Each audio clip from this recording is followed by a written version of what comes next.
میں ہی تھا کہ اتنے میں تیسرا فرشتہ میرے پاس آیا اور کہنے لگا، اے ابن آدم، تم ایک لمبے سفر کی طرف رواں دواں ہو۔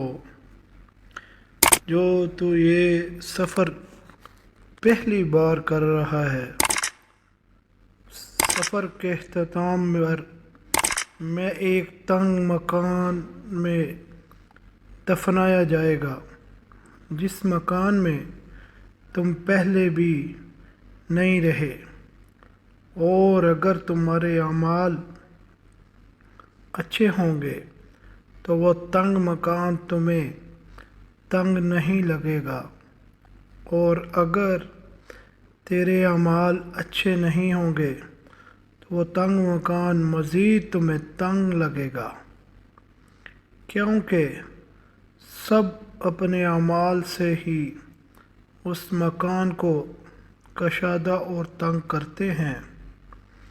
تمہیں پہلی بار اس تنگ مکان میں رکھا جائے گا اور تمہاری ہمیشہ کی زندگی قیامت تک اسی مکان میں گزرے گی۔ اتنے میں وہ غائب ہو گیا اور مجھے پریشانی ہو رہی کہ نہ جانے مجھے وہ مکان کیسے ملے گا، تنگ یا کشادہ۔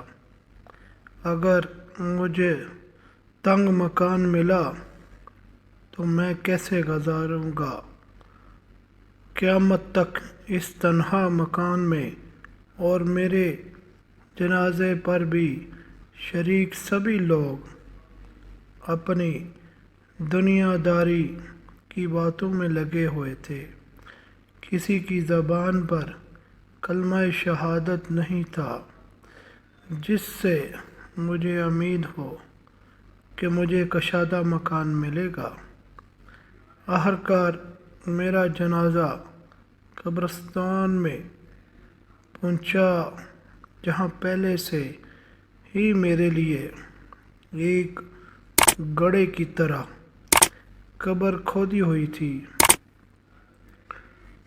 جس سے دیکھتے ہی میرے دل میں خوف خدا بڑھنے لگا۔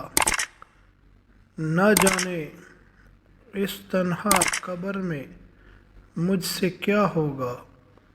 میں اس ڈرونی تنہا قبر کو دیکھ کر پچھتا رہا تھا کہ کاش میں نے دنیا میں اس تنہا قبر کو روشن کرنے کے لیے اچھے کام کیے ہوتے۔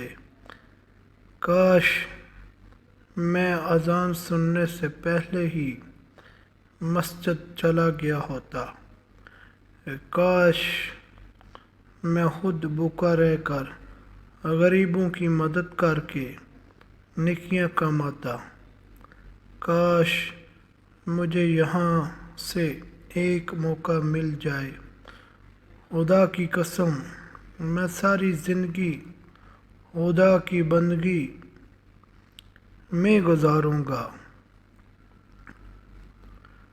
ایک ایک پل خدا کی عبادت میں گزاروں گا، لیکن اس وقت میرے پاس کاش کے علاوہ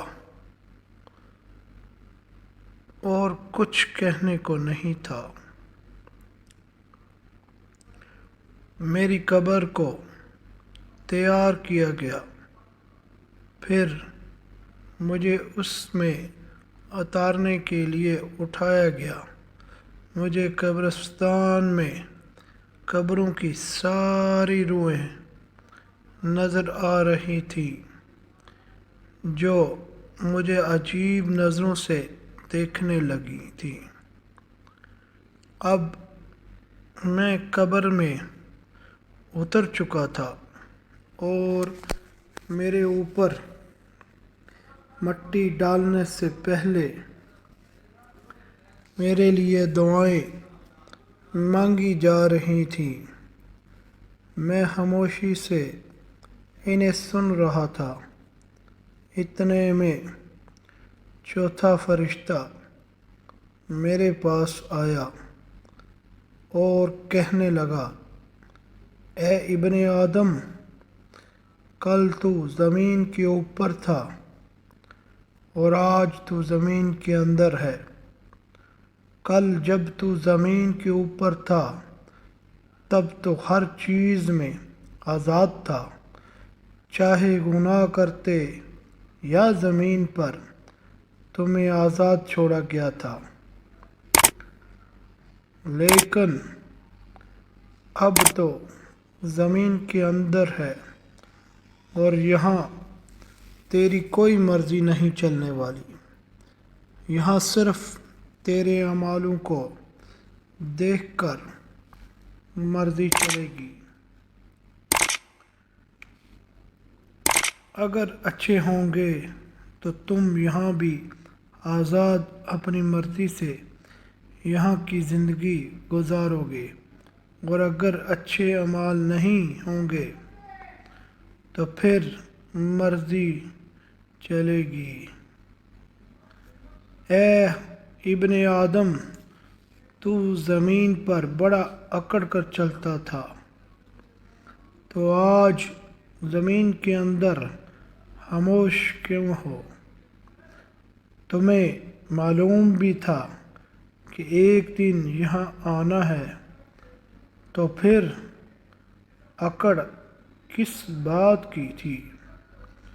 کیوں خدا کو بھول کر خود ہی فیصلے کرنے والے بن گئے تھے؟ زمین کے اوپر کیوں لوگوں کے لیے زمین تنگ کر دی تھی؟ کیوں مظلوموں پر تم ظلم ڈھاتے تھے؟ وہاں سب سے محبت سے کیوں نہیں رہے؟ کاش تم نے وہاں تکلیف برداشت کی ہوتی تو یہاں تمہیں تکلیف نہ ملتی۔ اگر وہاں تم نے کسی کی مدد کی ہوتی تو یہاں بھی تیری مدد ہوتی۔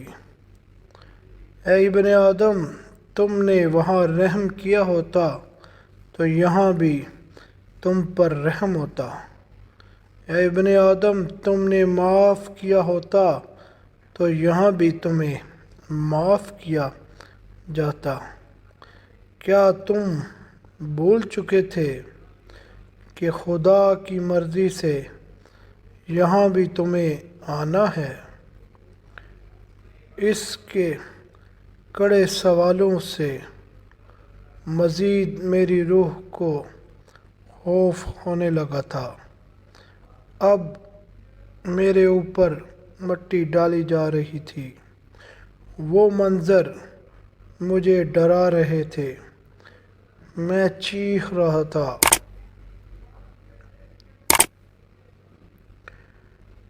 باقی حصہ نیکسٹ پارٹ میں۔ اگر ہماری اسٹوری اچھی لگے تو پلیز ہمارے چینل کو سبسکرائب کیجیے۔ شکریہ، اللہ حافظ۔